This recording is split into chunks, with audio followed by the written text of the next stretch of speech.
We back. Welcome back to the M2 podcast. This is episode 16. This is a place where we cover esports and personalities, gaming industry related news, new and upcoming games, technology, and innovation. I am your host, Michael Anthony, my co-host, the return of Mr. return. Mr. KyleHeath. He was out last week. He was at HCS Kansas City, and he's back.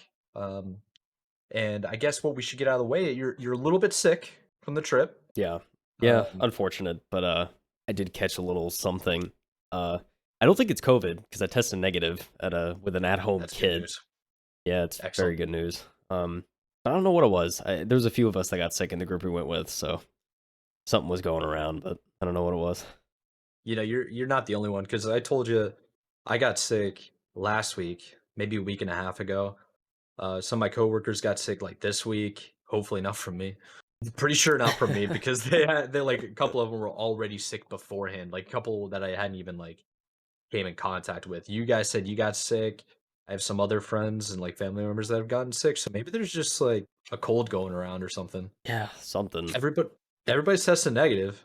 So yeah. I mean that's the best news. I don't know. It's like at least assuming it doesn't get worse from here. Like I'm a lot better than I was yesterday, and like I was only sick for like a couple days, so it was very short. So I'm suspecting it's probably nothing serious.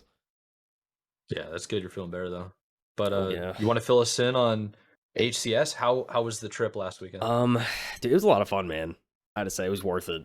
I think overall the event, the tournament itself, they did a very good job.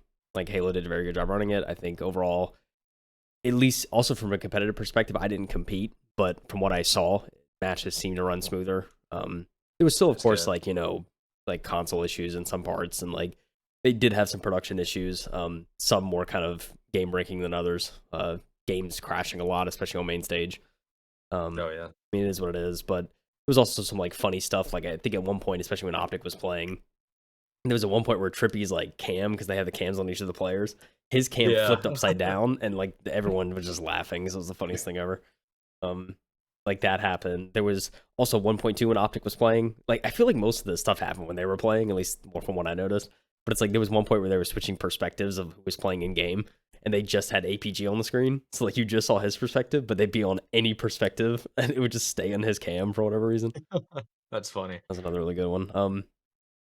But yeah, I mean, Open Bracket was on Xboxes, and you know, I feel like I have a good idea how most people, especially competing, feel about having to play on an Xbox. So it is what it is. But overall, I don't think there was a lot less people that competed, so there wasn't nearly as much milking as there was at the Raleigh event.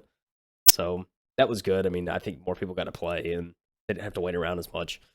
I think FFA2 ran smoother. They did the sign up on Saturday, and then the entirety of Sunday was spent playing the FFA. So it was kind of, you know, we didn't have to worry about, like, if you had to play Saturday night and Sunday, it was just like, sign up now, play Sunday, and that's it.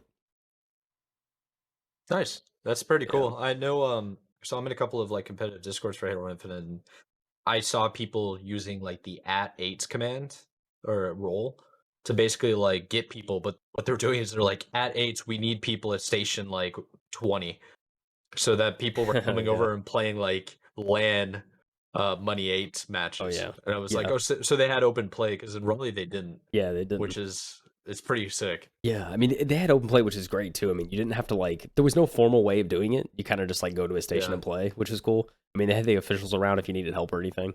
But I know I even hopped on one of the dev kits and played like online. Like I just hopped in like ranked because I had no one to play with. So I like hopped in ranked, played a couple games, and like one of the I guess the event like coordinators or the match coordinators, he walked over and he was like, hey, if you need help with anything, let me know, but you're free to play. Just kind of just walk up and play. It was pretty cool. Definitely, I think a lot better than Raleigh, because that was one thing that kind of sucked. It's like you had all these stations open, they were sitting there and no one could play on them. Yeah. But there was also these teams that if they got knocked out and then they just decided to do money 8s, then like they could make a little bit of money off, you know, just kind of like having these pickup games. It's fun, man. And the other cool thing about doing that, for people that are like super competitive, after those like, because sometimes people will just not place well and their teams will shatter on the spot. There were like people flying out that night or like the next morning. So instead of doing that, they can stay for the full event. and they can play with other people and be like, "Hey, man, like you and I mesh well together on LAN. You want to like try this at the next event?" That kind of thing. Yeah, And just networking and building a better community. So yeah, it's like pretty exactly. cool to see.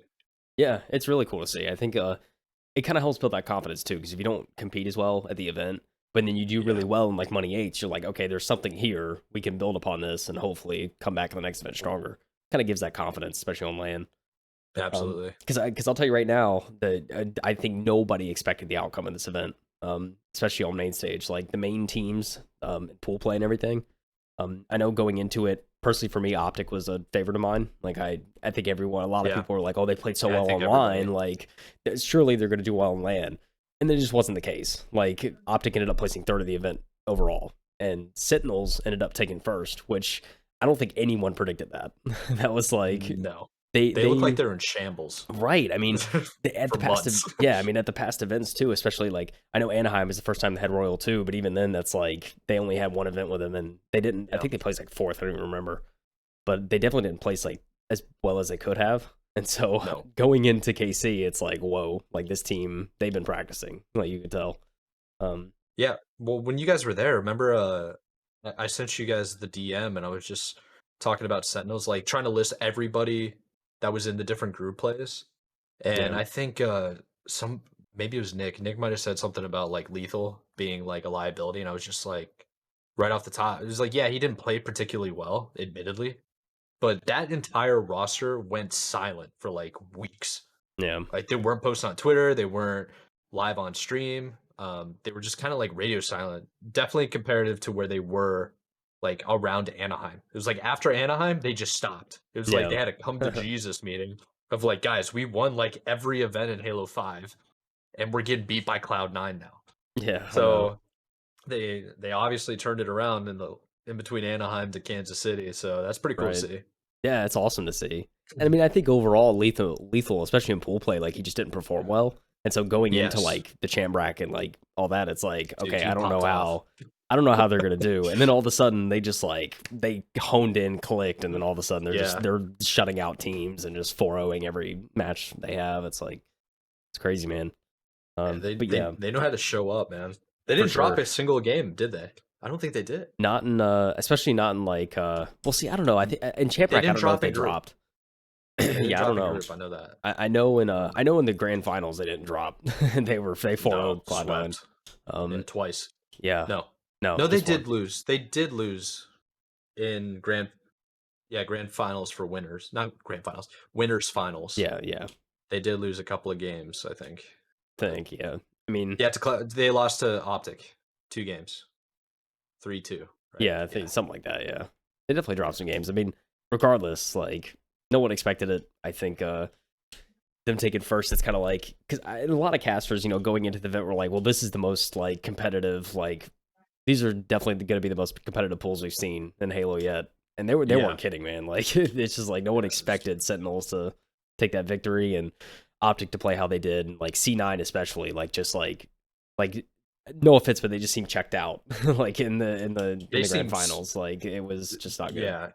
When they played Sentinels, they both times they just looked lost and flustered. They did Yeah. like the Astro listen in, and that entire roster was just they weren't communicating effectively. Like everything Hmm. was just really flustered and like I think clogged would be the best way to put it. Like the comms were just clogged, Yeah. and then they switch over to Sentinels, and it's like lethal just dictating what the team needs to do, and everybody's just keeping like very calm, cool, collected.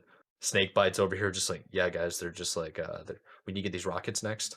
And then Royal One's in the background as the coach. It's like, get the rockets. It's like the players are actually chill. Yeah. Oh It's man. funny.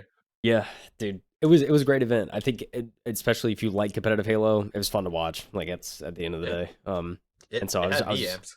yeah, I was really glad I went in person and saw the matches because it was a lot of fun. And I'm also Yeah, looking forward to Orlando. I think I'm definitely gonna go. So yeah, 5 months um, away. yeah, So into September. So yeah, should be a good one. yeah. Tickets are cheap out of like my airport on both Yeah, airports. So I'm sure should be pretty good for you too. yeah. I think I might drive. I know I'm not too far. I'm only a couple states over, so How it's not too many bad of a hours is drive. that? Like, is Like it less than 8. 10? I think it's yeah, it's like 8. Yeah. It's not too So bad. Yeah, it's doable, and I Yeah, think I have, like, a hard cutoff at, like, 9. If right. it's Yeah, over 9, I'm flying, dude. yeah, and that's Yeah. fair. Like that's kind of my rule too. But yeah, 8 hours. I think it's bit like if there's one thing I learned from like traveling at this, it's like I'm reminded how beneficial it is to have a car if you can have one, Oh, because it's yeah. like, dude, Ubering So around, convenient. like walking, and like don't get me wrong, I don't mind walking, but especially Ubering around. If you want to go anywhere that's like 10, 15 minutes from the venue, it's like you're calling an Uber, and it's probably not going to be expensive. Like it's probably going to be expensive, you know? Yeah, a lot of things that people don't realize when they go to, like, these LAN events, um, a lot of the time, they're just in like, these big, giant conference, like, warehouses almost, where everything's just concrete. So, if Yeah. you're not wearing the proper shoes, you can beat up your feet pretty easily, Oh yeah. and then if you're stuck without a car and having to walk everywhere, like, man, you're gonna burn, like, 8,000 calories a day. Just, Yeah. like, because 'cause you're up from, like you're in that venue from, like, 8 to 10 sometimes, Yeah. and in No. between there, you're walking around the city. It's, like it's crazy. Yeah. So Yeah, I mean, last thing I'll say about it too is Kansas City as a city, I really enjoyed. It's a nice, like, Oh, quiet really? city, and yeah, I mean, it was nice and quiet. It was clean. It was. I think it benefited from being in a smaller city because it was just like there wasn't too much going on. I know there was like some party buses and stuff. I think we saw Saturday night, so I was like, yeah, the city can kind of get crazy, but like it wasn't anything. It wasn't anything like Yeah. Raleigh. At least when we were at Raleigh, we saw the heart of that. Oh, Um, yeah, I took you to yeah, yeah. So it. Sorry. no, it was an experience. I'll say that. But yeah, I think Orlando should be interesting too. I haven't been. I don't know if I've been like in the heart of Orlando. So You haven't been in downtown Orlando yet? I don't think so. Like, No, ever? no. I've been Yeah, to like because Disney and stuff like that, of yeah, course. But see, Disney is, like, its own city, right, yeah, and same thing kinda like with Universal, right?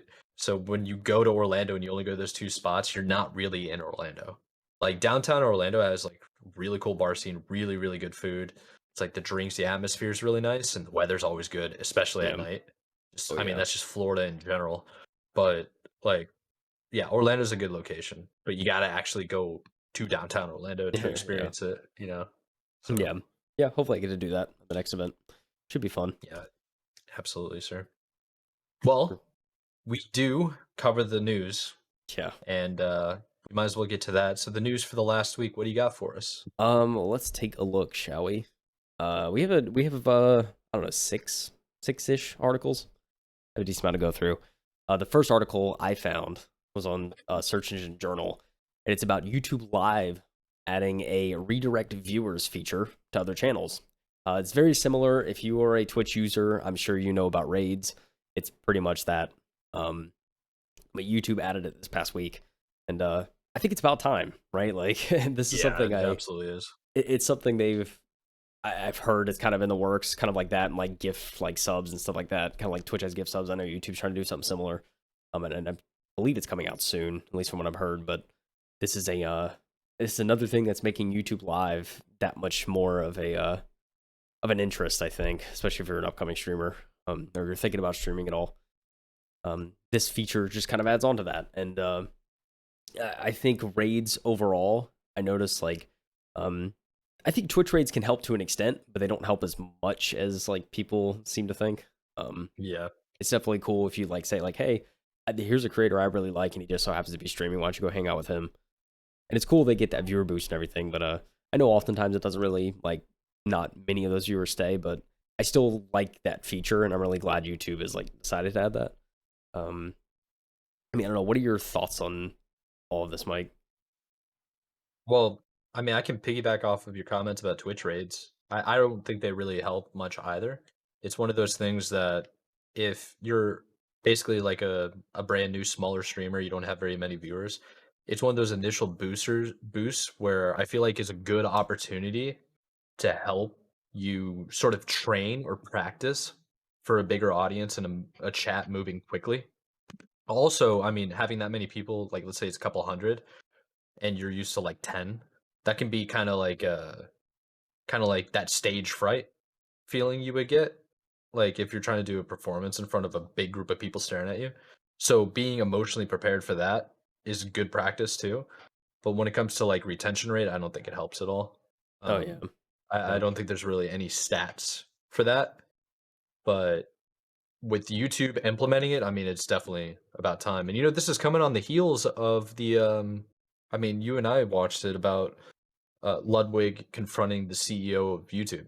Yeah. And he had a big thing about YouTube gaming and like live streams and all the problems it has. And he was making comparisons to Twitch. And one of the things he actually mentioned was raids and hosting. Yeah. So it's kind of cool that one of the things that they mentioned is actually being implemented. Yeah.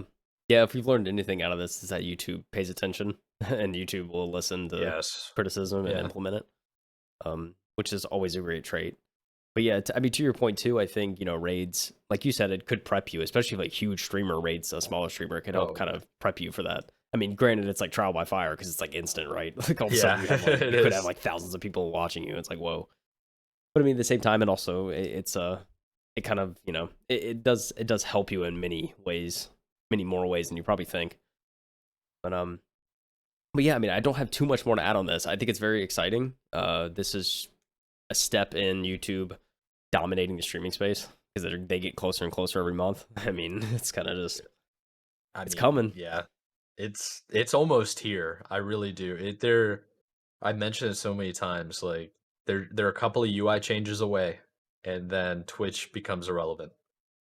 It's like the only thing Twitch has at this point is the creators that are currently on the platform. And as you can tell, like there are a lot of big name creators leaving. Yeah, So yeah. I that's mean, not good for Twitch, like yeah. at all. I didn't have the article in here, but I believe Saikuno, I think is how you say Yes. his name. He Yeah, recently left for YouTube and he was on he Twitch. did. So now he's a That's a YouTube big streamer full deal. time, and he had a big following, and like he another big fish that they took from Twitch. You know what his breaking point was? I, d- I, d- I, Did you hear s- about it? I didn't see the clip, but I saw like the YouTube clips about him talking about it.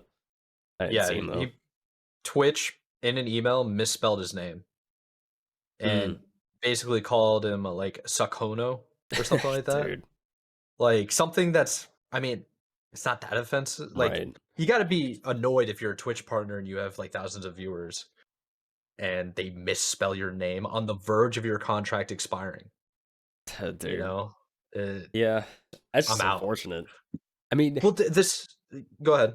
no, I was just gonna say, like, I don't know who writes those emails. I mean, if it was like a human, they're probably just like it was probably just a typo, but still, like, just reread it. Come on, like, don't just like. Yeah, I always double check my emails before I send them. It's like how I've always been, and I feel triple. like that's how most Just people check it. should be. Yeah. But yeah, Well, another good example of that, somebody that you and I like look up to when it comes to their content creation is Harris Heller and the Alpha Gaming channel, hmm, and he helps out like a bunch of like smaller streamers, like people getting started, like pretty good.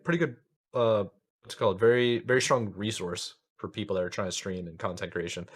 The reason he left is because they didn't even bother to reach out to him and they weren't responding to any of his contacts or emails yeah, that he was like reaching out about his contact like his contract expiring. And then it yeah, eventually just expired and he didn't have a contract, so he's like, I'm gonna go to YouTube yeah. I because they mean, don't care. yeah, literally, So like, yeah, I remember that too. Like because it he was like was spur of the moment. I remember he announced he's like, well, no streams this week. I'll be back in a few days, and then he didn't say why. And then later he yeah. released a video saying he was going to YouTube. And then when he explained on YouTube, like one of his first streams was like, yeah, so my partnership ended on Twitch. There was no indication it was ending. It just like Yeah, he one didn't day even just know. ended, and I was like, I was not made aware of it. I haven't heard anything from Twitch about it. So yeah, I just switched platforms. Like, And then he's a Twitch part or YouTube partner now. yeah, I mean, yeah, It's now like it's and he's able to build his YouTube channel up off Alpha Gaming, off the back of that. So already had the oh following, might as well. yeah. He also basically quit streaming and YouTube because of his stream beats though. Yeah, I mean, yeah, That popped off the same time. So right. obviously he's gonna be like he actually got FU money. And then he was like, yeah, F you. And he used I it. mean, yeah, So I he's mean, out. I So don't blame him because Stream Beats is a very successful little business, and we used a lot of their music at the start of this podcast. So thank you, Stream yeah. Beats. Um, Shout out. yeah, Oh, shout out. last thing we should mention about this whole YouTube integrating new features that are competitive with Twitch is we do need to go through and start doing some pros and cons about YouTube, Facebook, Twitch, even TikTok, and like what you should stream on and what the pros and cons are. Yeah, So yeah, I yeah. think I think that's a move. Yeah, I heard you mention it last week that we definitely need to make like a separate piece on that, and I agree. It'd be nice Yeah, to just like sit down and say, here's all the streaming platforms, here's the pros, the cons, what we think you should do, what probably is the best fit for you, and what might not be. So it's yeah, definitely coming up. Keep an eye out for that one yeah, definitely. for sure. So moving on, I saw an article from PC Gamer. Um, Alan Dexter wrote this, saying that DDR5 is finally relevant for PC gaming. And so for those who don't know, DDR4 memory has kind of been the mainstay for a few years now. Of course, as you could guess before, it was DDR3, 2, and 1. I remember I think I like really started getting into PC stuff whenever DDR3 was out. And then when DDR4 came out, I was like, whoa, like like that's kind of quick. And then now I'm hearing about DDR5, it doesn't surprise me. But it is kind of like, whoa, like we've been doing DDR4 for so long. At least it feels like a while. Anyways, DDR5 memory is now being manufactured and is now going to be more and more relevant for gaming. And essentially, the more and more relevance is, it seems like it's going to be, we're actually going to start seeing benefits in game from this higher clock speed and lower latency we're getting out of DDR5. Or, yeah, DDR5. So, and the article kind of explains, G-Skill, they just announced the first DDR5 memory sticks with a sub 30 cast latency. The new DDR5 memory will appear under the Trident Z5 RGB, Trident Z5, and Ripjaws S5 brands, and will be available in 32 gigs, 64 gigs. So you get two 16 gig sticks and two 32 gig sticks, respectively. You will also pick up from DDR5 5600 and DDR5 5200 frequencies, with both frequencies offering a cast latency of 28. As these latencies drop, the real-world cast latency of these kits actually challenges the responsiveness of decent CL16 DDR4 kits. I know I'm throwing a lot of like numbers out there, but just know, and they go on to say, what this means is that we'll actually start seeing benefits in game. We've seen a push of higher frequencies recently, but we need those latencies to come down as well. So the release of these, it's getting to the point where we're starting to see some serious benefit come out of DDR5 because of these lower latencies and all this. And this is gonna, I suspect this is gonna be more and more of a trend, especially as DDR5 ages. That not only will the CPU and the GPU have the biggest impact, but we'll start seeing a noticeable impact out of the memory speed. And it doesn't surprise me as someone who's kind of followed like PCs for a while, like the whole like the CPU market, the GPU market, and kind of seeing what's new. Doesn't surprise me, but what do you think, Mike? Well, I mean, so it's obviously like DDR4. They're going to continue continuing the upgrades and innovation on RAM just in general. Like all technology is going to keep getting better and better. Mhm. So this just DDR5 means the fifth generation.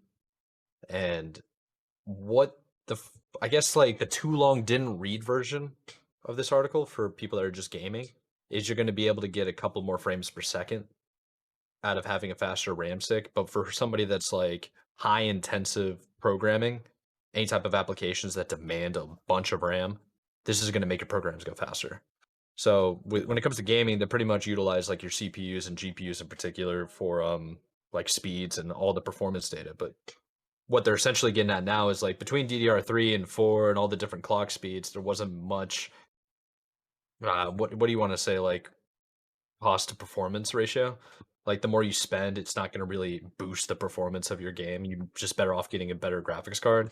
Right. But now they're trying to say like, okay, well DDR5's at the point of technology where if you do buy it, it's actually going to benefit the games. Mm-hmm. And it's only a matter of time until games start taking advantage of the higher clock speeds and just overall frequencies of the RAM. Yeah. I And mean, at a certain that point, it's diminishing returns, right?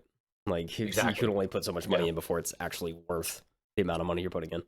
Um, Exactly. and Yeah. also another quick note that this article goes into, they said that Intel's 12th gen Alder Lake processors support this newer standard of DDR5 as well as DDR4. However, AMD's Zen 4, which is coming out later this year into 2023, is rumored to only support DDR5. So it's an important note. That's weird. Yeah, it's a very important thing to note, I guess, if you're shopping for, if you like want to Yeah. go ahead and get the latest and greatest Intel, you might as well. So you can still use your DDR4 Yeah. kit, because once you get to Zen 4, I mean, you're gonna have to get a whole new RAM. Like you can't use the same stuff. So, um, definitely an interesting choice. I know, Yeah, you that's know, I interesting. mean, I'm sure AMD is just looking ahead, and if they're if they're saying it only supports DDR5, I wonder. Part of me thinks that Zen 4 is probably going to be insanely cracked beyond belief if it's Yes. only supporting DDR5. Because if they're only That's doing that, there's got to be some limitation on DDR4 that like right. Intel doesn't address, which is going to like send Zen 4 to the moon. You know what I mean? Yeah, I Like, agree. That's exactly what I was about to come at you and say. Like the AMD 3 Zen 3, like the 37 or 36 whatever up, 3000 series up, yeah, like it's been proven that the higher like certain frequencies perform really well with certain AMD Zen 3 processors, and you yeah, need to like match them up almost like a one for one kind of thing. Like the shoe fits kind of ideal. And if Zen 4, like you just said, only supports DDR5 and that's the newest, fastest, most expensive, it's like, bro, like is AMD about to just skyrocket in performance and leave Intel yeah, behind yeah. again? I mean, because Like, like I am especially in the market too, like for a new PC soon. But like I yeah, wanted to wait and see what Zen 4 had to offer because I guess and this just like proved my point even more of why I want to wait because like I want to see yeah. what these like specs I want to see what these numbers are whenever they do performance like benchmarks and stuff. Like is Zen 4 going to come out swinging? It sounds like it. Yeah, So yeah, I definitely want to see what the new architecture has in store before I make a decision on, when to upgrade my motherboard, CPU, the whole nine. And if it'll be actually yeah. worth, upgrading the RAM too. AMD to the moon. That's basically what we're getting at now. Yeah, take a look at the stock and thank us later. That's all I'll say. Um, yeah, DDR5, it's here to stay. It's going to be the new mainstream thing, especially in the coming years. So we're gonna see. I think I get the feeling we're gonna see some absolutely insane performance out of games, especially in the next couple of years, especially with It's DDR5 and new architectures and smaller chipsets, and it's gonna get crazy. yeah, I know what my YouTube future is gonna look like when it comes to watch history. It's gonna be like it's gonna be all the tech YouTubers just because they get all the stuff almost like early and they do reviews of it. And sometimes they leave little Easter eggs of like, I can't legally mention this, but you should wait to build or buy PCs, Yeah, because it's like it's about to hit. yeah, no, I know. I feel like we're gonna see that from a lot of the YouTubers. Is like they oftentimes I feel like don't say wait, like just get what you have now because it's gonna be upgraded in the future anyway. But it Yeah, could be a big enough leap coming up that it might be worth the wait. So I would say give it to the end of the year, and we'll go from there if absolutely. we're thinking about upgrading. Um, but you know what? Uh, I think unfortunately I think our cameras may block a little bit of this graph, but I saw an article from Protocol. It was about mobile gaming surpassing 100 billion this year in sales so far. It's very interesting to me because I guess Newzoo they did a per segment with year-on-year growth rates of I guess games in the global market. They talked about 2022 the total kind of gaming market is 203 billion globally, and mobile is currently 103.5 billion of that. That's across tablet games and smartphone games, and then console games is 58.6 billion. PC games, download and box PC games are 38 billion, and then PC browser games. So if you're just in the browser, that's 2.3. But I mean, majority of this chart is mobile. Over 50% is mobile. So I know we had It's talked nuts. about this. I think at some point, uh, pretty recently about mobile gaming and how it is like just kind of taking over. And I don't know. This kind of proves that point, Mike. You know? Yeah, I mean, I actually side note about mobile gaming. I mean, this is going to pertain directly to year to year growth sales of like games, but it does tie into mobile gaming when it comes to a competitive sense. So I did do some research out of curiosity. I stumbled upon this. I think I was trying to like show something else entirely. But I was just curious. But the second most, like the biggest prize pool in 2022, the second one, well, the first one's Dota 2. The second one is PUBG on mobile at $4.5 million. Jeez. There were 12 tournaments over that amount. And then they got like other ones on here that I'm stunned over. Uh So they got like chess. I mean, that's super popular one. But there was another one in particular that was only a mobile game that was just nutty. Yeah, Mobile Legends Bang Bang. It's like that had close to 300,000. So I mean, mobile games are here to stay. Is what I'm really getting at here. But the one thing that I find most strange is the browser PC games dropped. That's the only one that dropped in this entire Yeah. graph, Yeah, that is and it interesting. was 16.9% year over year. And I wonder if it has anything to do with how like browser platforms like Instagram and Facebook, you can download the apps on like the Microsoft Store now. Yeah. So maybe you can play that, like, you can play games through Facebook and through like Yeah. through other social media platforms. I think that might pertain to some of the reasons why it doesn't have this growth pattern either. Yeah, maybe. I feel like most of the PC browser games, I feel like most of that's just Roblox. And I could be wrong, but I feel like it takes up a Yeah, majority of that you're right. market. And maybe Roblox is dying. I don't know.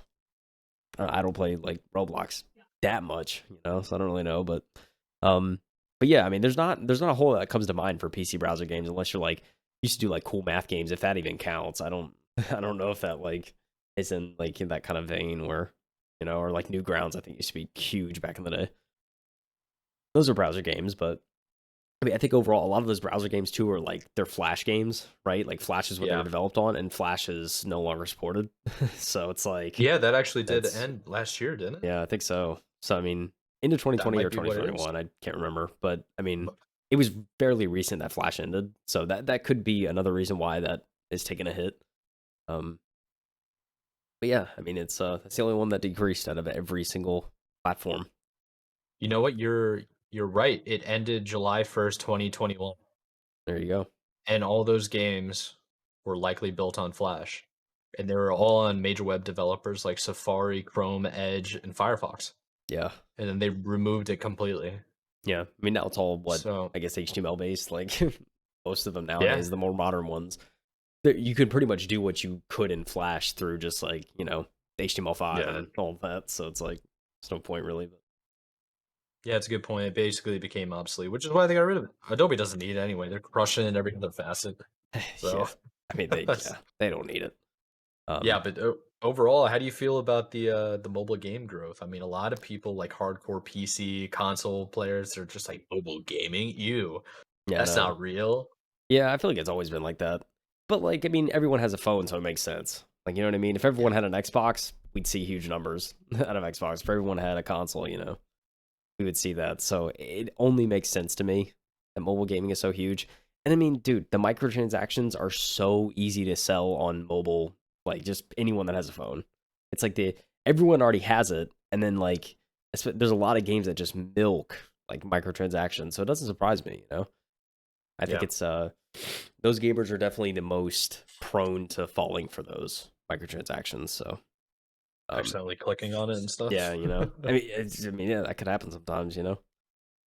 So yeah, definitely does not surprise me. Will that number get bigger? Probably. Yeah, I mean, definitely. I don't doubt that.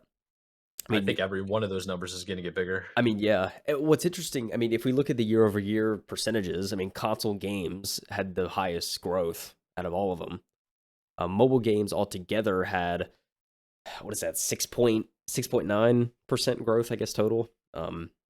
So I'd seen a Yeah, a little bit of lot. growth, Yeah, but consoles seen slightly higher growth, which especially those new consoles, it's becoming consoles are good, they're getting good, and but PC gaming too. I mean, 3%.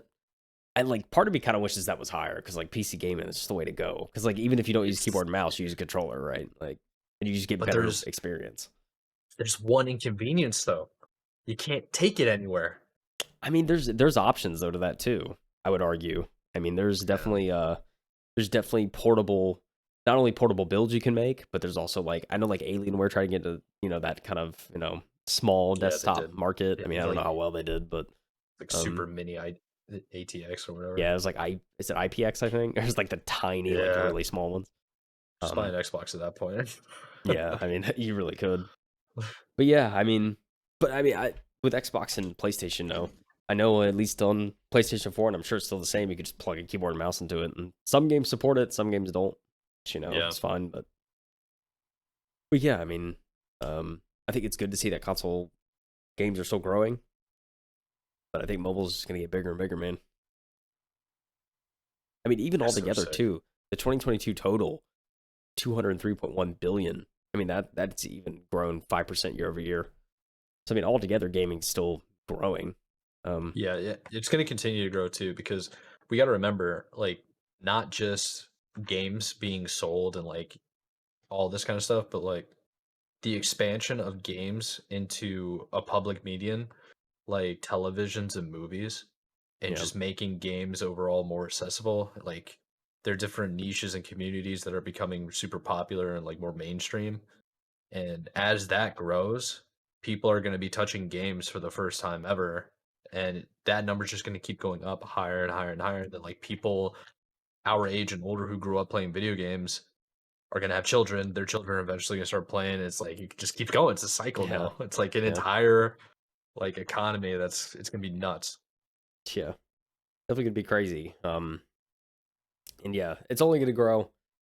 But I think overall, if you want more details on the chart and kind of a further breakdown, we'll of course leave a link to the article in the description because they go into a little detail, but it is a rather short read, so it shouldn't take up too much time if you want to give it a look. Yeah, two But minute read. the graph alone though, it It's gives away great. most of the info. So, all right, moving on to the next article, we have a little bit of an unfortunate news for the Mafia developer, Mafia Studio. Um, Hangar 13, the studio lead, or I guess the boss of Hangar 13, is actually leaving in the midst of the new Mafia game that's in development. LucasArts veteran Hayden Blackman leads the troubled 2K studio of Mafia 4 in early development. Um, he later went on to say he wants to pursue his passion at a new endeavor, which is why he's leaving. And I like I don't know if I should be like super worried about it because I know a lot of studios, especially like when they start losing like leads and people that are higher up, it's like it can be concerning, especially if it's like if the number grows larger and larger of the amount that's leaving. But I mean, in this case, I mean, it's just I mean, he was a studio lead, but I I don't know how that's gonna. I mean, granted, I know the Mafia One remake was really good. I'm pretty sure Hangar 13 did that, so I have high hopes that Mafia 4 would be good. But I mean, it's I feel like it's hard to tell about how much this is actually going to affect the game, especially right now. I mean, because Mafia 4 is especially in early development, so hopefully there's not too much to be left behind um when Hayden leaves. But I mean, I don't know. Have you played much of the Mafia games, Mike? I actually haven't. You know, the most I really know about Mafia is from your actual content where you're doing the live play or the like the let's plays Mm, and doing reviews of everything. So I'm not too knowledgeable about it, but I do know from experience of like some of my favorite developers and games losing studio heads. It's usually not a good thing unless they're going to like a really promising new position with like kind of like a dream job kind of scenario. Um, it's definitely this is definitely like a red flag. I feel like, but at the same time, there is a bit of a like a kind of a maybe a bright side to it with it being so early in development. Like he's not the only person that works at the studio, hmm so there are other people underneath him or and above him at that position that can possibly you know keep it on track of what a successful mafia game should be. What I do know is that the mafia games are critically acclaimed. They're all, from what I understand, like highly well liked, beloved, Yeah. rated. So I know you love the series. Oh yeah. Yeah, definitely. So how do you feel about it, like emotionally? I mean, it's very like so. I'm kind of skimming through the article as we're discussing. It says what 2K didn't mention in the email was that Matthew Urban, Hangar 13 CEO, has also left the studio. In a post stating, "What Okay. an amazing ride at age 13. Let's see what is next." He wrote on LinkedIn. This shift comes as Hangar 13 pivots from original projects back to established franchises like Mafia, the open world third person shooter series that's often compared to Grand Theft Auto, except with a more mob movie approach. So I guess the CEO at some point left, but also there's kind of a light at the end of the tunnel. It says replacing Blackman is going to be Nick Baines. Currently, he's the current studio head at Hangar 13's Brighton, UK office, which Kotaku understands to be leading development on the new Mafia game. While the project is still early in development, its codename is Nero and is expected to be a prequel to the Mafia trilogy. The plan is to make it an Unreal Engine 5 instead of the Mafia 3 engine that was recently used for the remasters. More Unreal Engine 5, that's good news. But also good news is, like, the studio isn't left empty-handed, it sounds like. It seems like it may not affect too much, especially if it's a UK office kind of heading the development and they already have, a studio head there. It looks like this may not budge into development as much as we may think. So I feel a little bit better after reading that. Yeah, I mean, actually, yeah, it's not all doom and gloom. If they already have, like, they're basically their sister office working on it in the UK, I mean, that's pretty cool. Being Unreal Engine 5, I mean, we're absolutely in love with the future of Unreal Engine 5, and we haven't even touched it yet. Yeah. Like, we're so big on it. And then the other cool thing about it is, like I said, it now it just seems like the big studio heads, the CEO, maybe they're just trying to find something new to work on. Like, Yeah. these shifts come as Hangar 13 pivots from original projects back to the established franchises like Mafia. So it's maybe they were trying to do something a little bit newer, and they didn't want to go revisit a successful franchise. We've talked about it before about how, like, the view on video games is more about an art process, and you should express yourself. If you keep doing the same painting over and over again, you're going to get bored. Yeah. So maybe it's the same with video games. Yeah. For sure. I mean, the article also goes on to state that, quote, with 30 years of industry leadership, Nick joined Hangar 13 in 2018 to establish Hangar 13 Brighton. Has spent the last 4 years growing the team, building out the studio's capabilities, and launching terrific projects like Mafia Definitive Edition and the Mafia Trilogy, which were fantastic, in my opinion, especially the remasters. There was also bugs, I think, in the second remaster that were, I guess, in the remaster that was there were some bugs in there that were patched pretty quickly. I think when I first played Mafia 2, there was like an audio bug that was like kind of game breaking whenever I first played it. And like a few days later, it was patched out and the audio worked. So they were quick on getting that game fixed. And pretty similar to Mafia when the remake came out. I think if there was any bugs, they were quick to squish them. But I mean, it's also Hangar 13. I mean, the article also goes on to state that it's kind of it's been in a precarious position for years, the studio Hangar 13. After shipping the ambitious Mafia 3, it suffered 2 rounds of layoffs, first in 2017 and then again in 2018. Studio had several ideas for new IPs during this time and beyond. Kotaku previously reported that one was a spy game revolving around music cues called Rhapsody. Or I guess, yeah, Rhapsody. Another was a class-based co-op action game in the vein of Destiny 2, codenamed Volt. And apparently that got canceled. Yeah, because that was I think development would take 2. So I mean it's good that I think although those games could have been interesting, the fact that they pivoted into Mafia and they seem to have some footing there and they're working on a new game, I think all is looking up. And I don't know, I'm not too worried. I guess that they lost their creative lead whenever they have, and probably experienced, if not more experienced guy taking the place. So not too worried about it. Yeah, well, it'll be pretty interesting to see how this develops. Hopefully Take-Two doesn't go down the path of like Activision or Electronic Arts and try to dictate exactly what the studio can do with their product or their IP. I mean, technically it's Take-Two's, but you know what I mean. Sometimes being a little bit too hand-on, it's not going to be good for the overall product. But I mean, Mafia is a good trilogy, a good saga, I guess, and I think it could be successful. And like we've covered, I mean, it should be in good hands. So we'll just have to be one of those ones, wait and see. Hopefully more reports come out. We'll see how it goes. We certainly will. And you know what else I want to see how it goes? Oh, please tell me. I don't know if I said that right. Anyway, but PlayStation, like Xbox, is looking to hire an acquisitions manager.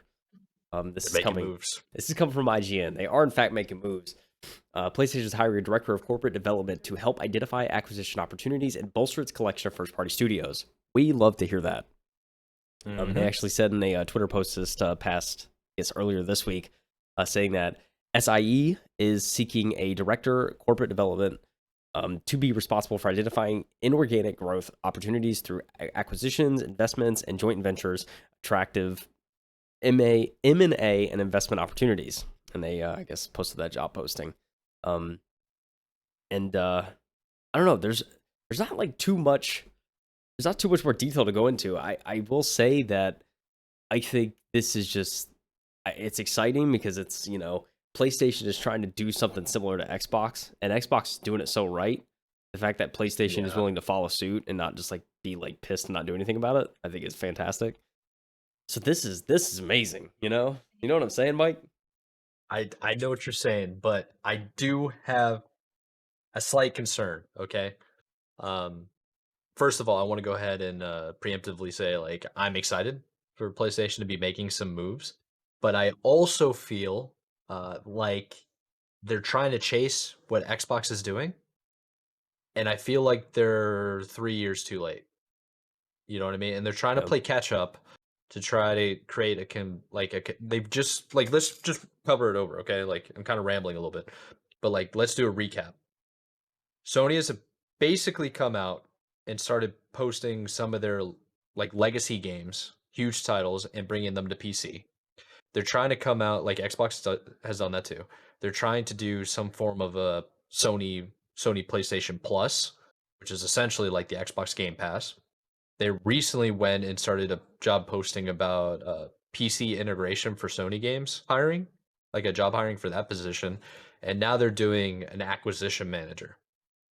So I think they're just too late. What do you think? yeah. I mean, it's definitely possible that they're too late.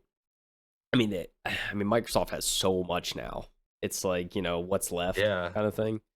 And I can see that. I don't know if I mean, I think they'll still be able to get some good studios. Albeit, I can't think of too much off the top of my head, but I'm sure if I looked at a list and said like, oh wait, there's actually a decent amount of studios here that like don't have an affiliation with either products, so or either brand. So there's probably some good ones out there. But also like, who knows? You know what would be kind of crazy if we saw Microsoft and Sony try to work out deals for Sony to buy studios. Could you imagine that? Like they were just like, "Hey, we know you have this studio, but like, what if we gave you this like amount of money?" And like they end up making more money off like an acquisition. Like oh, what if they they picked up like some yeah. Bethesda studios and they paid for like over half of what they paid for just like a couple studios, and it's like Xbox would be making a lot of money off that. Um, Yeah, I could see that happening, but I also think like Xbox is just trying to create the ultimate subscription product, and there's no real incentive for them to lose studios because yeah, they just want to sell the subscription at this point. right. Yeah, When you lose a studio, you're losing the value of the subscription. yeah. That's true too. It's like, and who knows? At the end of the day, that may not be I'm willing to believe that's probably not Microsoft's interest at this point. Like you were saying, Yeah. it's kind of just like there's really no point in them like ditching studios at all. Um, but yeah, like it's because we know back in February, we know PlayStation purchased Bungie, which is a Right. pretty decent get, especially with Destiny 2 being the size that it is. That was a pretty good studio to buy, and it was something I didn't realize Microsoft like didn't have. Like I figured, since they had Halo, like oh shoot, they're probably partnered with Microsoft in some way. But no, that wasn't the case. Bungie was their own thing, and Sony bought them 3.6 billion. So it definitely there's probably a lot more studios out there that I'm not thinking of at the moment that could definitely like probably benefit being under the PlayStation wing. But yeah, at the same time, like it's gonna be very hard, dare I say, impossible for them to create a roster that Microsoft has. Because like Yeah. we're talking Activision. That alone, I don't even need to mention anything else. Just Activision. Like, you know what I mean? Like, it's Yeah. crazy. And then you stack Bethesda on that. That's like, that's two like, and just the umbrella of developers that those two cover alone. It's probably impossible to replicate, especially with that It caliber. yeah, it's absolutely insane. I think if Sony's really trying to I don't think they should be trying to compete with Xbox anymore. I think Xbox is just kind of transcended, and Sony is now in this weird predicament of like still in the console wars meta. but they're not in direct competition with like somebody like Nintendo, because Nintendo's entirely its own niche. Yeah. That's all they care about. Is like I don't want to get into Nintendo right now, but everybody knows that's like its own thing. Whereas Sony was always like competing with Xbox. Xbox is gone with these acquisitions and trying to be entirely like in the cloud and doing Game Pass. Where I think Sony needs to go to its roots of being essentially like a peripheral seller, like monitors, TVs, consoles, headphones. It's like if I'm a Sony marketer and director, I think the play now is to purchase Dolby, integrate Dolby like sound with Sony, encompass it into like a super Sony TV that has both of those setups, sell it with a PlayStation, and then incorporate their home theater and Yeah. just go direct competition with online gaming Yeah. against Xbox and also home entertainment features that Nintendo does. Yeah. You know what I mean? Like their Hmm. VR system is actually really sick. Why don't you sell a like speaker system that does surround sound and have VR cameras implemented in the room, and all of a sudden you don't need a headset, or like, well, you do need a headset, but you don't need like the wands and stuff. You can literally just use your body. Yeah. Yeah, I mean, that's that's I think the market that they should go in, but it just seems like they're trying to create another Game Pass, and we see technology like companies start chasing other companies and not really innovating, they get lost, you Yeah. know? Yeah. I mean, it's a good point. I agree with that too. I think they should definitely go. They should definitely take a different approach on it, because like you're not going to be Game Pass. Like you just I'm sorry, but you just aren't, and that's not necessarily a bad thing, right? Like Sony's not hurting. Like I No, mean, it's no, same like that Nintendo. yeah, Like these developers they're aren't hurting, crushing right? it. Like yeah, they're all doing Yeah, very well. So like they don't need to be Game Pass. They don't need to be Nintendo. Like exactly. they can just there. But like you're saying, I think there is a hole in hardware. Like they could probably Yeah, try and fill that and do like just come up with these crazy ideas. Like yeah, they may not sell well, but like so what? Try it out at least. If it doesn't work, it doesn't work. You know, kind of dude, is what it is. I will tell you right now, I have a TV that's like 7 years old.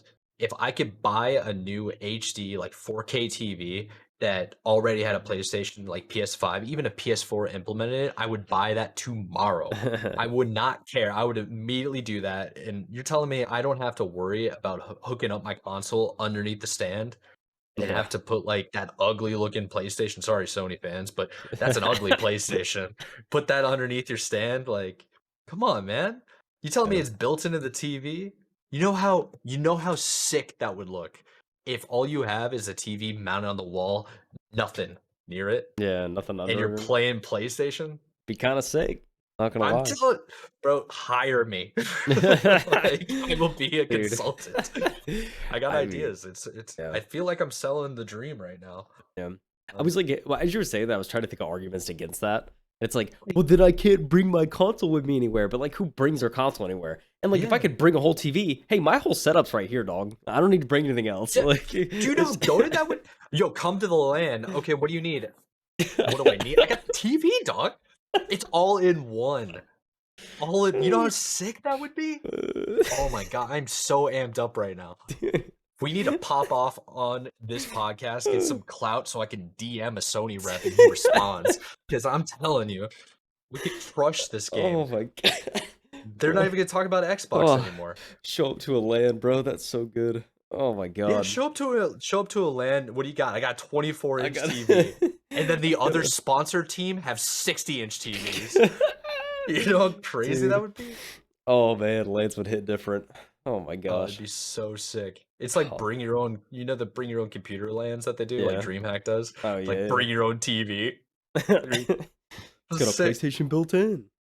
Yeah. People are gonna be Uh, like, it's too big. Dude, we had like 10 years of tube TVs. yeah. It's gonna be okay. CRTVs. Come on, man. Telling you, man.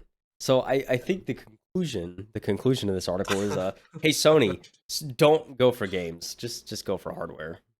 Like Yeah. they're like try and find a different niche. Like don't get me well, I mean, I don't know, I shouldn't be that blunt. Like obviously if you find some studios that need help or something, then yeah, great. But like also like try and like innovate in other areas, because I think that's where you'll see like the greatest amount of fruits to the labor, so to speak. So yeah. Yeah. Just do it, Sony. All right, just do it, dude. I will buy all the Sony stock. Like I buy so many TV, PlayStation combos where the stock you wouldn't even believe, man. uh, bring it to bring it to the land. Bring it to Ooh, the oh land. God. I Okay, tore you up on that. You almost coughed. dude. That's how you're holding the sickness. There's the cough, dude.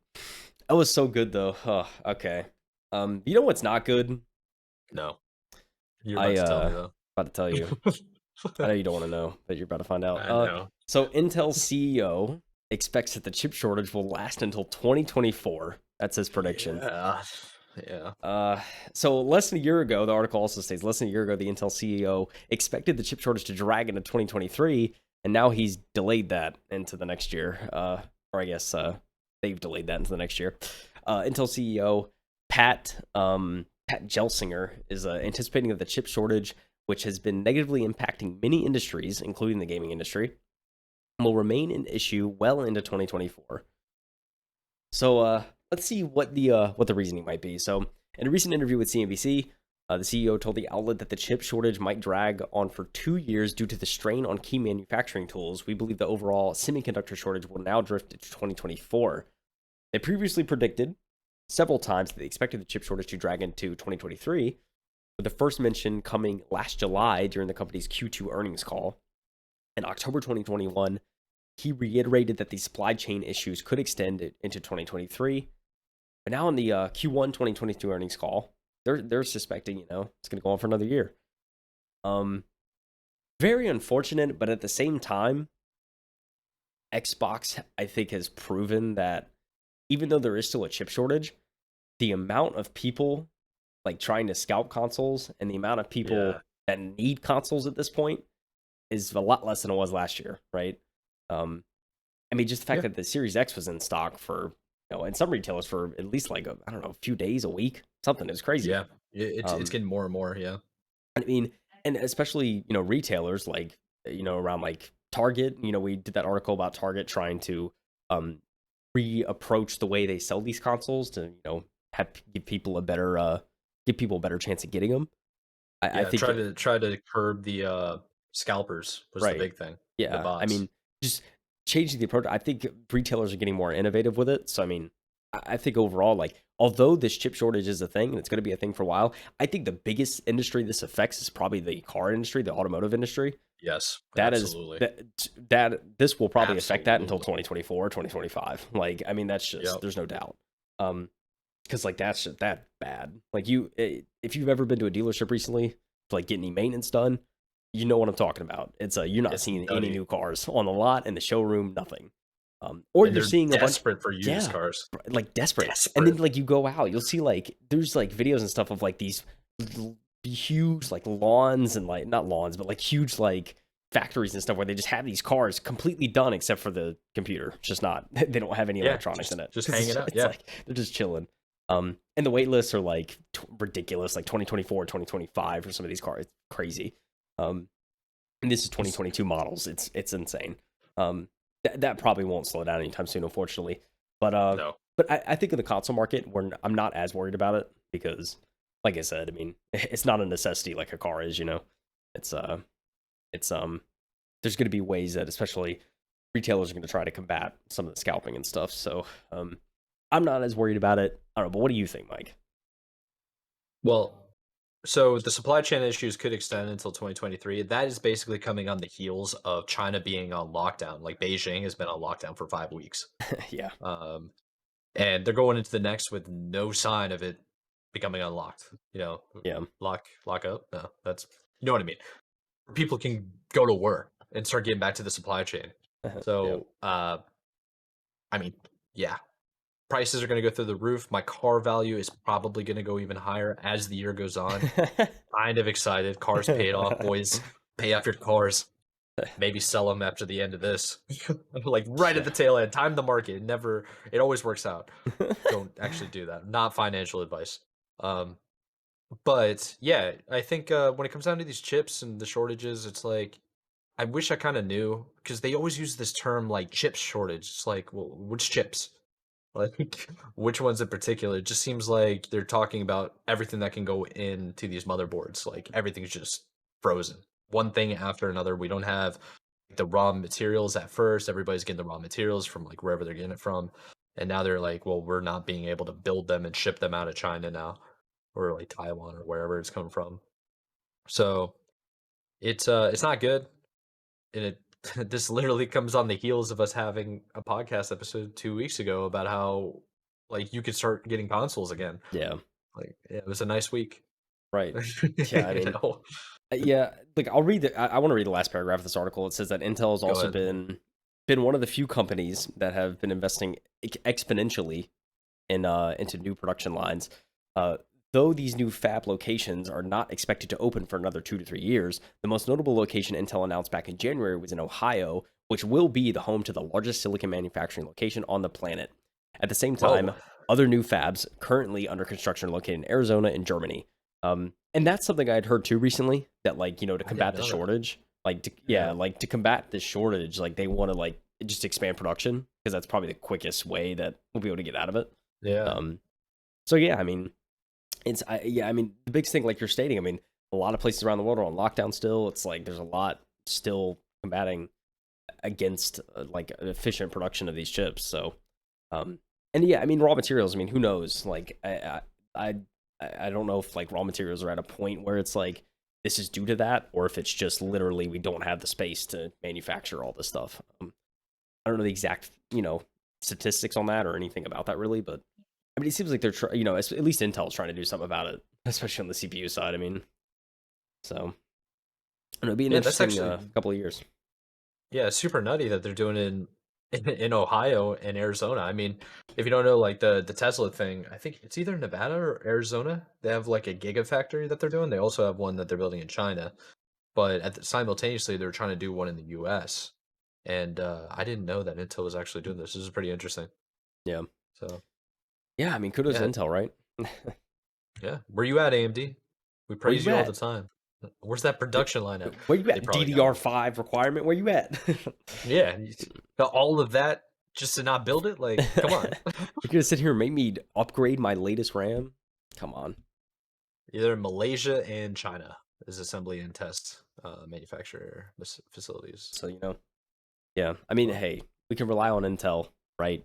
We AMD maybe not so much to try and get us out of the shortage, but you know who I'm like looking to try and rely on this summer for latest in gaming news? Okay, number one's this podcast. Don't forget that. But ah. number two is the Summer Games Fest. They are taking E3's June slot. Jeff Keighley is now the Summer Game King, according to this article from The Verge. They announced this past week Summer Games Fest is going to kick off this year on June 9th at 2 p.m. Eastern. Mark your calendars. On Google, on Apple, your physical calendar if you still have one.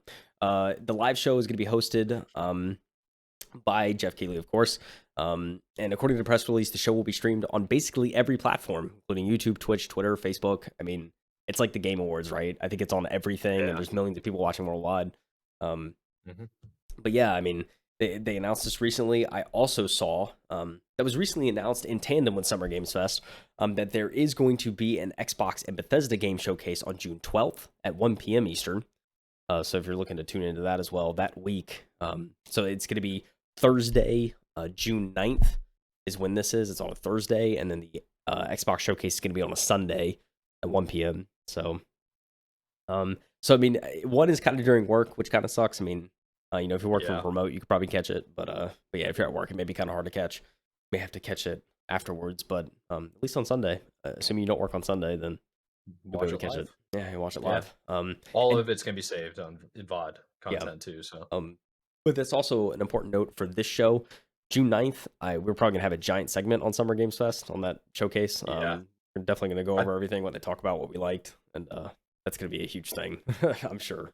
So yeah. um, Usually, we had a similar circumstance I think in the past, but basically, the entire episode might just be the Summer Game Fest, depending on what like they cover. I mean, if it Like bangs, if it bangs, yeah, we're covering dude, it like yeah, the whole time. We'll just oh, scrap the dude, week. Besides, the week review is gonna be all the hype for the Summer Game Fest anyway, yeah, and like rumors, leaks, stuff like that. Unless we just I mean, maybe June is just gonna the first week of June is just gonna be lit. I Like, mean, yeah. we don't You know. never know, dude. Never know in the news So market, but really, all I know anything can is, happen. yeah, exactly. I mean, all I will say is be prepared for June 9th's episode. I guess June 10th's episode. We'll be Mhm. recording on the 9th, but we will definitely go into detail of what they cover and that. And then the following week, I'm sure if there's anything banging from Xbox or Bethesda, we're going to cover that as well. Because I'm sure, I'm like almost positive they're going to have Starfield news on that Oh showcase. god, Dude, I yeah, cannot yeah, wait to cover that. So yeah. keep an eye out. June 9th, June 12th. Those are the big showcases. I don't think there's too much else, at least that they've been out so far for Summer's Games Fest, like huge events. They always do stuff throughout the summer, so just keep an eye out. There is a Summer Games Fest website. Highly recommend you check that out. That gives you all the times, where to see everything. It's a beautiful website too. I don't know who designs It it, but actually is kind of dude, pretty. same thing with like the Game Awards website. It's always really well made. Dude, yeah. Like Jeff always finds like these insane developers to make those. They're really good. So, uh, not too much else to cover on that. Just a lot of exciting gaming stuff on the horizon, Mike. Yeah. Yeah, it's looking pretty good. I do want to ask you one question. Okay? We're going to get into essentially the new games coming up part of the segment because it is the beginning of the month. First episode of every month we cover the upcoming games for the month. Yep. But before I want to do that, I want to ask you how Switch Sports was because I had things to do after work yesterday and today. I have not gotten the hard copy. Oh, I need to do dude, that. But I know you have played it and you played it with Preware. Shout out to Preware. sure He was a have. guest, by the way. Yeah, Go the check out boy. that episode. Oh yeah, check that episode for sure. Yeah, we played a little bit. It was I think I got like, I don't know, maybe like hour, 2 hours in at most. But I got to play most of the games. I think the only thing I haven't played is the sword one and the soccer game. I think those are the two I haven't played. But we tried out bowling, we tried out volleyball, we tried out badminton. All were a lot of fun. Yeah. I definitely want to like go back in again and like play soon. We didn't try bowling with obstacles, which I was like dying to try. So that'll definitely be the next session, I think. But I mean, overall, the multiplayers, dude, it's like smooth. Like we didn't have any issues. Like it's like there's no connection issues. Everything seemed pretty fluent. The motion controls, I'm gonna have to play with a little more. I think at times the controls were like a little like finicky. Like sometimes, especially in badminton, it's like I'd be able to hit these like nasty hard shots, and I was just like barely flicking my Joy-Con, and it was like whipping the thing. So I don't know that those games are, a little more time I think will be needed to learn how to play them. But Yeah. overall, man, everything so far has been pretty smooth. I'm very happy with the game, and it's like it's meeting expectations for me. You know, speaking of like the hard copies when it comes to Nintendo games, um, I recently found out from actually Gunshot, and we had his manager as another podcast episode, Lila So Sweet. Check that episode out, pretty cool. But he was talking to me about Nintendo, and what they do is they make hard copies of their games for about 2 years, and then they never make hard copies again. Essentially, creating the hard copy, physical copy of the games as a collector's item. Because you know how Nintendo products typically will go up in value the longer you have them. Yeah. So that's something to think about when you're buying Nintendo games. I didn't know they were doing that. Did you have Yeah. any idea they like stopped? Oh, I had no They idea would that. just stop hardcore. Like, yeah, we're done. We're out. Which makes sense. You can't find Wii games anymore. Yeah, it's like they get hard to Like, find. Yeah. yeah, you can. The only games that I think you can find are like Nintendo 64 remakes, and those are done by like third parties, and they're not Yeah. sanctioned by Nintendo. You know, Yep. Yep. so it's yeah, but Nintendo doesn't care. It's like N64 that's from 50 years ago. Yeah. Right. So yeah, but that's just something I learned. I need to get Nintendo Switch sports and compete against you and Preware. Yeah. For So sure. Yeah, it's a lot of I'll let fun. We definitely need to do a session. I know we have some other people, especially in the Discord, that have Switches, so maybe we can convince some people to hop on. yes. Yeah, I know. I actually saw one the other day. One of my good friends, I ran into him trying to get some chicken cheese steaks, and yeah, ran into him, and I was just like, "Have you played any like Nintendo?" I was like, Switch Sports. And he goes, "I've been thinking about that game." He was like as hyped up as I was. So Telling you, man. there's plenty of people that have a Switch in the Discord, so I'm really excited to start spamming the Nintendo. Hey, Like, come man. play. This is one of the biggest releases in a while, at least for me on the Switch. That like it's been like, Yeah, whoa, like this is actually making me want to play. So, yeah, facts. um, so yeah, So all right, so let's go ahead and cover the upcoming games. There isn't actually a whole lot that are like blockbuster, like super hype games for this month, but the ones that we can essentially touch on is, and I'll try to do this in a release date order. They're kind of jumbled. I messed this up, but the first one is Trek to Yami. I'm gonna offend somebody off of that, but that came May 5th, so today, as the recording of this Thursday of the podcast, it comes out on PC, PS5, Xbox Series X and S, PlayStation 4, and Xbox One. It's essentially a samurai game, black and white. Looks like an adventure game, kind of a slasher franchise. Looks really interesting.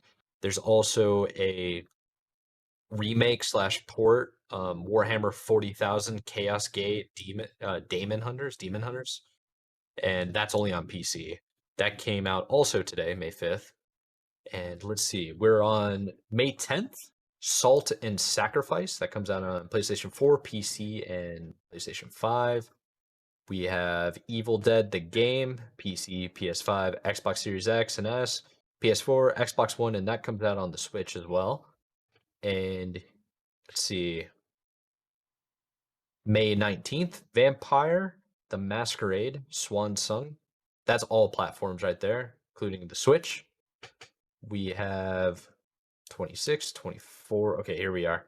24 MX versus ATV Legends. Looks like a sports game, racing game, kind of rally game on motorcycles and ATVs. That's on every platform except for the Switch. We have My Time at Sandrock is on PC May 26th. And finally, Sniper Elite 5. That's on all platforms except for the Switch. So I know that one is probably the most hyped of the entire month. And it actually looks pretty cool. It's set around World War II. You're a sniper. I mean, we're on the 5th series. I'm not sure I have to actually explain it to people at this point. yeah, It's the infamous sniper game. When you shoot the bullets and hit somebody, it goes in slow motion. That's yeah. pretty much why a lot of people know it. And I yeah. believe, are you showing it on Um, so the I am video? showing. I'm showing. I think that the Vampire. Vampire the Masquerade. I've heard a lot about. I think they did like a battle royale recently. I heard a lot of good things about this game, like just this franchise in general. Yeah. And a lot of people are looking forward to Swan Song. So I thought it was worth kind of showing real quick. Kind of what this game may be about. Yeah, it certainly looks interesting. I think seems to be kind of rather story based and seems to be like some RPG elements too. So yeah, it seems to be kind of an RPG take on the series. So if you're into RPGs, it's probably a could be an interesting one to check out. Yeah, kind of right off the bat, some of the art style and like the way the vampires look actually give me the vibes of Underworld. Have you ever seen Yeah, that? yeah, yeah, Yeah, like right off the bat, it was just like, is this? I kind of want to see a game of Underworld now. yeah, That was my initial thoughts when I saw it. yeah. See, this even has like traits, talents. Yeah, they're like going full RPG with this, like giving like skills and stuff. Yeah, you can customize your entire appearance as well. It looks like. Oh, that yeah, it's cool. Yeah. That Huh. it looks This interesting. is I think yeah. it's worth checking out. Yeah, this seems like it's kind of like right up my alley because I love Yeah, this is your RPGs, so it's style. like Yeah, this is something I have to check out. definitely your style. Yeah. Yeah, dialogue, everything. Oh my goodness. Yep. Um, And we have way more selections. Like every single month, we basically post to the Discord of all the games that are coming out and all the platforms they're on and the dates. So if anybody wants to check that out, feel free to join the Discord. We got the links in the description.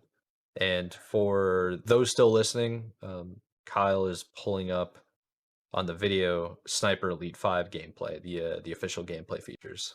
yeah, That once it's actually that trailer came out 2 days ago. yeah, very 3 days recent, ago by the time you guys hear this very podcast for the first very time. recent. But yeah, if you played Sniper Elite at all, I mean, you know what to expect. It could probably be a lot of the same stuff, but award-winning series, as they say in the trailer, and there's no denying it's a lot of fun. I mean, especially I know 3 and 4 had co-op. It looks like this is gonna have a co-op mode too. It is. Yeah, hop in with a buddy. You can play some co-op. It's a realistic sniping. Yeah, it looks like there's just improved traversal. It seems like they pretty much just improved a lot upon the old Sniper Elites. I think it seems like as a move, like from a movement perspective, it seems like this is going to be much better than the previous entries. And the customization looks insane. So it's definitely an improvement of the old ones. And if you like Sniper Elite, this is it's right around the corner, man. It's not far. Yeah, looks super sick. Again, Sniper Elite comes out on all platforms except for the Switch, and Vampire Masquerade is on literally all platforms. So, yeah, definitely. Those are 2 games I think to keep an eye out on this month. Towards especially Sniper Elite towards the end of the month, but still a good one. Yeah. Well, I feel like that's about everything for the last week. Good to have you back, man.